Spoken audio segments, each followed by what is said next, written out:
"We are moving in," my daughter-in-law announced before I had even finished opening the front door of my new villa in the Alps. She stood there with two oversized suitcases, designer sunglasses perched on her head despite the cool mountain air, looking less like a guest and more like someone arriving to claim ownership. Behind her stood my son, Daniel, avoiding my eyes as usual whenever Vanessa took control of a situation. I should have been shocked, maybe even angry. Instead, I smiled. Looking back, that smile was the moment everything truly began. I'm Margaret Whitmore. I was 72 years old when I bought the villa. After losing my husband 3 years earlier, I had spent too much time surrounded by memories and too little time living my own life. So I sold our large family home in Connecticut, packed what mattered most, and moved to a quiet corner of the Alps where the mountains touched the clouds and the mornings smelled of pine and fresh snow. The villa wasn't enormous by celebrity standards, but to me it felt like a dream. Stone walls, tall windows, a sweeping view of snow-covered peaks stretching for miles. For the first time in years, I felt peaceful. Unfortunately, peace has a way of attracting people who want to take it away. Vanessa had shown unusual interest in the property from the moment I purchased it. She wanted photographs, floor plans, copies of listings. She asked how much I paid, how much it was worth now, and whether property values in the region were rising. At first, I convinced myself she was simply curious. Families talk about real estate all the time, but eventually the questions became harder to ignore. Every conversation seemed to circle back to money, inheritance, ownership, or future plans. Meanwhile, Daniel became quieter. The son who once called every Sunday now rarely picked up the phone unless Vanessa was nearby. When I invited them to visit, they always had an excuse. Busy schedules, school events, work deadlines. Yet somehow they knew every detail about my finances. The realization sat in the back of my mind like a storm cloud I refused to acknowledge. Then came the surprise visit. No warning, no invitation, just a black SUV pulling into the driveway that morning. I watched from the kitchen window as Vanessa stepped out first, smiling as though she had won a contest. She didn't wait for me to greet them. She marched directly toward the entrance while Daniel unloaded luggage from the trunk. Not weekend bags, not vacation bags. Enough luggage to suggest permanence. When I opened the door, Vanessa spread her arms dramatically and said, "This place is even better in person. We decided it makes more sense if we stay here for a while." For a while? People often hide intentions inside harmless phrases. I glanced at Daniel. "A while?" I asked gently. He cleared his throat. "Just until we figure some things out." Vanessa immediately interrupted. "Honestly, Margaret, this villa is far too big for one person anyway." There it was. Not a request. Not a conversation. A declaration. They had already decided. I stepped aside and allowed them to enter. Vanessa smiled triumphantly, interpreting my silence as surrender. She wheeled her suitcase across the polished stone floor and into the grand entrance hall. The morning sunlight streamed through the tall windows, illuminating every detail of the room. Then she stopped. Completely stopped. Her confident expression disappeared. The color drained from her face. Daniel nearly walked into her because she had frozen so suddenly. Neither of them spoke. They simply stared ahead. I remained near the doorway, calm and silent, because hanging prominently on the far wall, displayed exactly where every visitor would immediately see it, was something Vanessa never expected to find. And the moment she saw it, she realized this villa was not going to become hers after all. Vanessa took a slow step forward, her eyes locked on the framed documents displayed beneath the crest mounted on the stone wall. For several seconds, the only sound in the entrance hall was the faint ticking of the antique grandfather clock near the staircase. Daniel finally moved beside her and stared at the same display. I said nothing. Silence has a way of making people reveal far more than questions ever do. The display looked elegant enough at first glance. Thick walnut frames, professional calligraphy, official seals, but the words printed beneath them were what mattered. Vanessa leaned closer. Her confidence had vanished. The woman who had entered my villa acting like an owner now looked like someone trying to solve a puzzle she did not understand. I folded my hands and watched quietly. The truth was that none of this had happened by accident. Long before I purchased the villa, I had learned an important lesson. Grief changes people. Sometimes it brings out kindness. Sometimes it reveals ambition. After my husband passed away, I spent nearly a year sorting through decades of memories. Photographs, letters, family records. During that time, I also paid attention to how people behaved around me. Friends checked on my well-being. Neighbors brought meals. Strangers showed compassion. Vanessa asked about appraisals. At first, I ignored the feeling in my stomach. Nobody wants to believe their own family sees them as an opportunity. Yet the questions continued. She wanted to know how much equity remained from the sale of my Connecticut home. She wanted to know whether I planned to leave assets directly to Daniel. She even asked whether international property came with tax advantages. Every conversation seemed carefully disguised as concern. The more she smiled, the less comfortable I felt. One afternoon, nearly 6 months before moving to the Alps, I sat across from Richard Hayes in his office. Richard had worked with our family for years. He was patient, careful, and impossible to impress. I explained my concerns without mentioning names. He listened quietly. Then he asked a simple question. Margaret, what do you want your future to look like? Not your estate, not your investments, your future. Nobody had asked me that since my husband died. I thought about mountain air, quiet mornings, reading beside large windows, freedom from expectations. For the first time, I realized I wanted my remaining years to belong to me rather than everyone else's plans. Richard helped me build exactly that. Every decision was legal, transparent, and carefully documented. Nothing was hidden. Nothing was dishonest. Entrance hall. Vanessa slowly turned toward me. What is all this? She asked. Her voice sounded different now. Less confident. More cautious. I smiled politely. Decoration, I replied. It only grew when her eyes landed on another framed page mounted beside the trust documents. Unlike the others, this page contained a list. Names, conditions, requirements.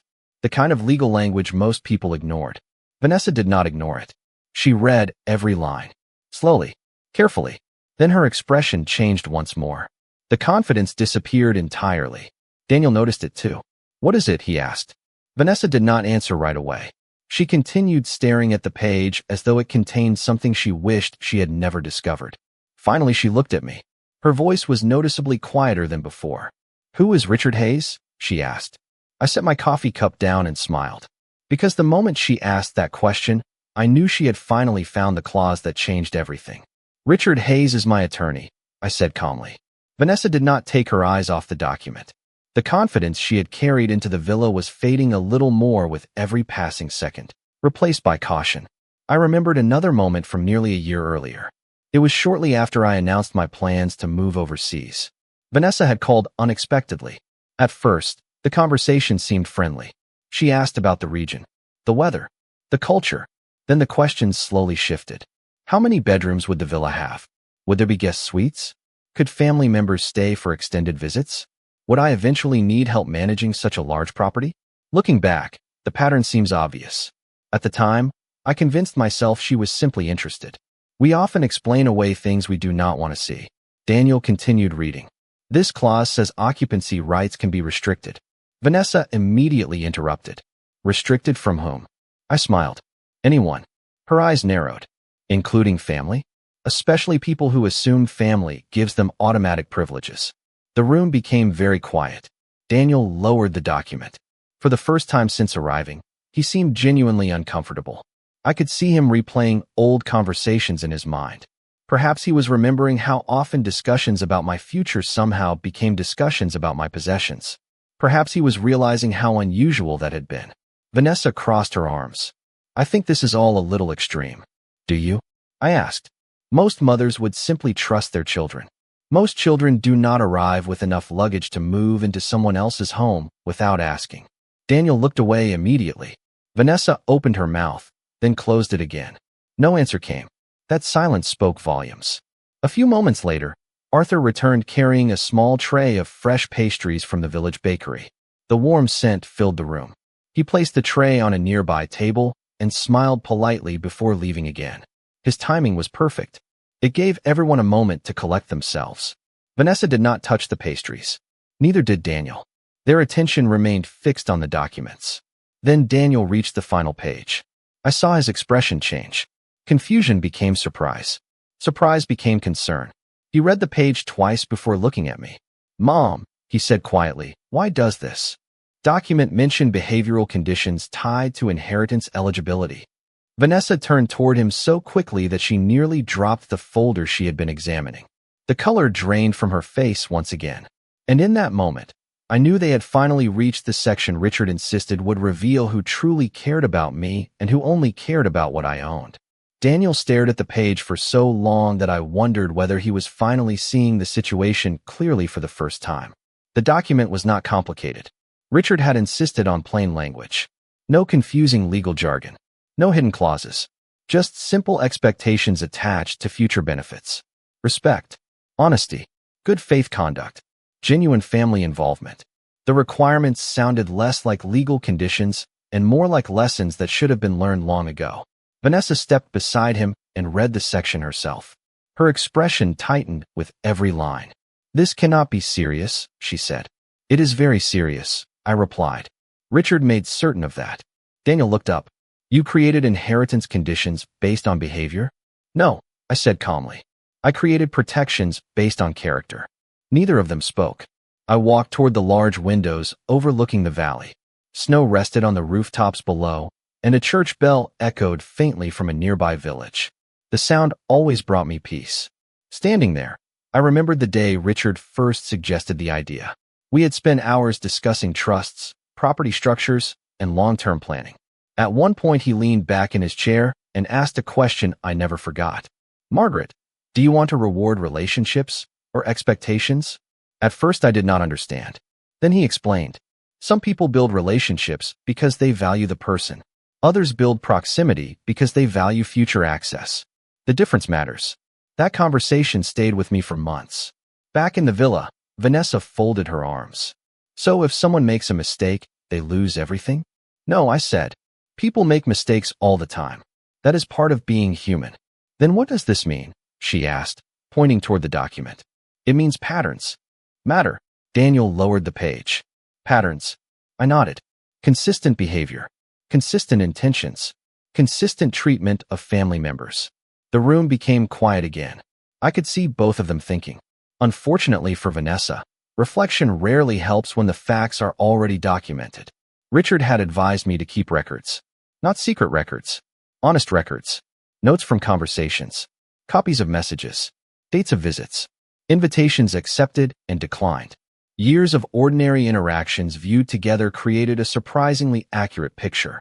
I never expected to need those records. Yet there they were. Vanessa walked toward one of the leather chairs and sat down slowly. For the first time since arriving, she looked uncertain. Not angry. Not defensive. Uncertain.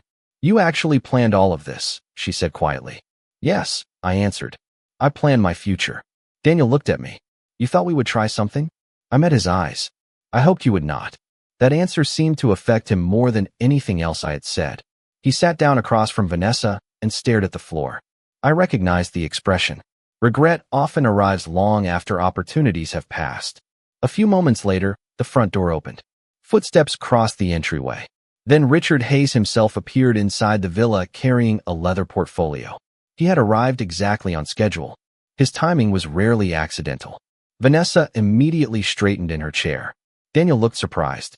Richard removed his gloves, smiled politely, and greeted everyone before placing the portfolio on a nearby table. "Good afternoon," he said.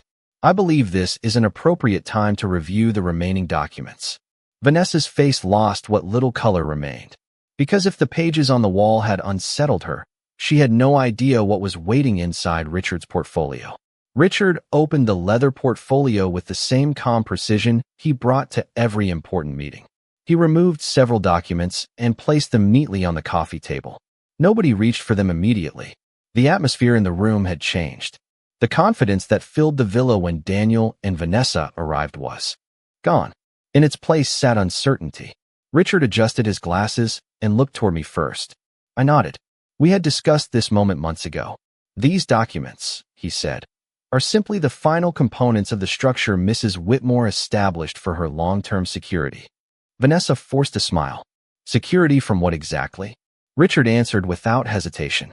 "From misunderstanding, pressure, and assumptions." Daniel shifted uncomfortably in his chair. I could see that he already suspected where this conversation was heading. Richard handed him the first document. Daniel scanned the pages silently. His eyes moved slower with each paragraph. Finally, he looked up. This says the trust owns every residential property transferred into it. Correct, Richard said. Including this villa. Vanessa immediately leaned forward. But Margaret still controls it. Richard nodded. She enjoys full lifetime use rights. However, ownership remains protected by the trust structure.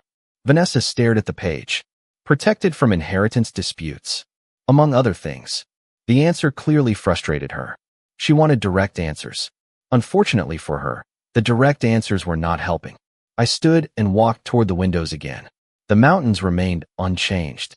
Snow drifted gently across the distant slopes.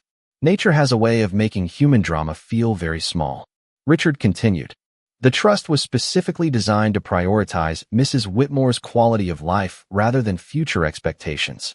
I smiled slightly when I heard those words. Quality of life. Such a simple phrase. Yet it had guided every decision I made after losing my husband. For years I had lived according to everyone else's needs. Their schedules. Their preferences. Their plans. The villa represented something different. It represented freedom. Vanessa looked at another page. Her expression tightened again. What is this section? She asked. Richard glanced down. Those are occupancy restrictions. Restrictions for family members? Restrictions for anyone. She shook her head. This seems excessive. Richard remained perfectly calm. Unexpected permanent residency attempts are more common than you might think. Daniel looked down immediately. That reaction did not escape anyone. The room became quiet. Vanessa turned another page. Then another. Suddenly she stopped. What is this? Richard folded his hands. That document records advisory observations. I knew exactly which page she had found. Months earlier, Richard encouraged me to document important interactions. Not emotional reactions. Facts. Dates. Conversations. Requests. Financial inquiries. Patterns. Nothing exaggerated. Nothing dishonest. Just observations. Vanessa's eyes moved quickly across the page. You kept records? She asked. Yes, I replied. Of important decisions and conversations. About us. About many things. Daniel looked troubled now. Mom, why would you do that? I met his eyes. Because I started noticing that people became more interested in my assets than my well-being. He looked away. That hurt him. I could see it. The problem was that it was true. Richard opened another folder from the portfolio. There is one final matter, he said. Vanessa immediately became alert. Whatever confidence she still possessed vanished the moment he placed a sealed envelope on the table. Her eyes locked onto it. What is that? She asked. Richard did not answer right away. Instead, he slid the envelope toward me. I looked down at the familiar handwriting on the front. Then I smiled. Because inside that envelope was the one document neither Daniel nor Vanessa knew existed. And once it was opened, the future they thought they had already claimed would look very different. I recognized the handwriting immediately. It belonged to my late husband. Even after all these years, I could identify it from a single word. Daniel noticed my expression and sat forward in his chair. Vanessa did the same. The room felt smaller somehow. The mountains outside remained vast and peaceful, but inside the villa every eye was fixed on the envelope resting in my hands. Richard remained silent. He knew this was not his moment. Carefully, I opened the envelope and unfolded the letter inside. The paper had yellowed slightly with age, but the ink remained clear. My husband had written it nearly a decade earlier, long before illness entered our lives. Long before anyone imagined I would be standing in an Alpine villa having this conversation. I began reading silently. With every sentence, memories returned. Long drives through New England during autumn. Family holidays around crowded tables. Quiet evenings spent planning a future we assumed would last much longer. When I finally looked up, Daniel was watching me closely. What does it say? He asked. I folded the letter carefully. It says your father understood people better than I did. Vanessa shifted uncomfortably. That is not really an answer. It is the most accurate answer I can give. Richard opened another folder. Mrs. Whitmore authorized me to discuss the contents if necessary. I nodded. He continued. The letter accompanies a set of instructions prepared by Mr. Whitmore years before his passing. He believed family wealth should support meaningful relationships rather than entitlement. Vanessa immediately looked down. Daniel remained quiet. Richard placed a document on the table. These instructions became part of the advisory framework used when establishing the trust. Daniel picked up the page. His eyes moved slowly across the text. I could almost see the realization building. The trust was never about money alone. It was about values, character, respect, presence, things that could not be measured on a balance sheet. Dad helped create this? Daniel asked. Not directly, I said, but he inspired every part of it. The room fell silent again. I remembered one particular evening years ago. My husband and I had been sitting on our porch watching the sunset. Daniel was still young then. We talked about the future and what truly mattered. My husband said something I never forgot. The greatest inheritance is not what people receive. It is who they become while waiting for it. At the time, it sounded like simple wisdom. Years later, it became a warning. Vanessa stood and walked toward the windows. She folded her arms and stared at the mountains. So what happens now? She asked. Now, Richard replied. Nothing dramatic. She turned toward him. Nothing. The trust continues exactly as designed. Her frustration became visible. And what does that mean? Richard remained calm. It means Mrs. Whitmore continues enjoying her life exactly as she chooses.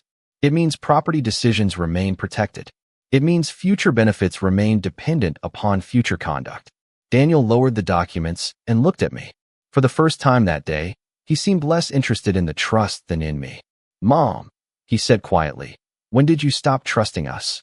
The question hurt more than I expected. I thought about it carefully before answering. I never stopped loving you, I said. But trust became harder each time a conversation about my happiness turned into a conversation about my assets. Daniel looked away. He had no response, because he knew it was true. Then Richard opened the final section of his portfolio. He removed a thin folder unlike any of the others and placed it on the table. Vanessa immediately noticed the label attached to the front. Her eyes widened. Daniel leaned forward. Neither of them spoke. They simply stared at the title printed across the cover. Because that folder contained a complete record of every major decision, every documented concern, and every recommendation made over the past year. And at the very top sat a summary page neither of them had ever seen before.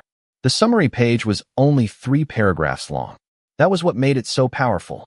Years of observations had been condensed into a clear and objective overview. No emotional language. No accusations. Just facts. Richard slid the folder toward Daniel first. You should read this, he said. Daniel hesitated before opening it. Vanessa moved closer, trying to see the page at the same time. As Daniel read, his expression changed gradually. First confusion, then surprise, then something that looked very much like disappointment. Not disappointment in me, disappointment in himself. I remained silent and watched. The mountains outside had begun to glow with the soft light of late afternoon. Long shadows stretched across the valley. Everything felt calm, almost too calm. Daniel finally looked up from the folder. These notes go back almost 2 years. Yes, Richard replied. The purpose was not punishment. The purpose was clarity. Daniel lowered his eyes and continued reading. Several entries recorded invitations that had been declined. Family visits postponed. Phone calls returned weeks later. Important dates forgotten. There was nothing dramatic in the file. That was the point. Individual incidents meant very little. Patterns told the real story. Vanessa suddenly reached for the folder. Let me see it. Daniel handed it to her. The moment she began reading, her confidence disappeared again. I noticed the way her jaw tightened when she reached certain entries. Notes about repeated discussions regarding property values. Notes about requests for financial information. Notes documenting conversations that always seemed to circle back to future inheritance. None of it was false. None of it was exaggerated. That made it impossible to dismiss. This is ridiculous, Vanessa said quietly. Is it? Richard asked. She looked up sharply. People ask questions. Families discuss money. Of course they do, Richard said. The concern was never a single question. It was the consistency of the questions. The room fell silent. Daniel stared out the window. I could almost see memories resurfacing behind his eyes. Family dinners, phone calls, holiday visits, moments that probably felt normal at the time. Viewed together, however, they painted a very different picture. After several minutes, Daniel finally spoke. Mom, why did you never tell me how you felt? I thought carefully before answering. Because I wanted you to notice without being told. He lowered his head. That answer seemed to hit harder than anything else. The truth often arrives quietly. Vanessa closed the folder and placed it back on the table. So what happens now? She asked. Her voice sounded tired. Richard folded his hands. Nothing has been taken away from anyone. She frowned. Then why all of this? Because Mrs. Whitmore wanted certainty. Richard paused before continuing. And because she wanted the freedom to enjoy her life without worrying about pressure from others. I smiled slightly. That was exactly it. The villa had never been about escaping my family. It was about reclaiming my peace. For the first time since arriving, nobody spoke for nearly a full minute. The only sound came from the grandfather clock near the staircase. Tick, tick, tick. Finally, Daniel stood and walked toward the windows. He looked out across the snow-covered mountains for a long time. When he turned back toward me, something had changed. The defensiveness was gone. The assumptions were gone. In their place was a question he should have asked years earlier. Mom, he said softly, are you happy here? I felt an unexpected warmth in my chest. Not because of the question itself, because it had finally arrived. Yes, I answered. I am. Daniel nodded slowly. Vanessa remained silent. Then Richard gathered the documents into neat stacks and placed one final folder on the table. Unlike the others, this one contained no observations, no legal clauses, and no restrictions. It contained a proposal for the future. And judging by the look on Richard's face, what was inside might change everything once again. Richard opened the final folder and placed a single document on the table. Compared to everything else we had reviewed that afternoon, it looked surprisingly simple. No legal warnings. No conditions. No observations. Just a proposal. Daniel sat down again and carefully read the first page. Vanessa leaned over his shoulder. Neither of them spoke for several moments. I already knew what the document contained because I had approved it weeks earlier. Richard had called it a legacy plan. I preferred a different name. I considered it a second chance. What is this? Daniel finally asked. Richard smiled slightly. An opportunity. Daniel continued reading. The proposal outlined a charitable foundation connected to the trust.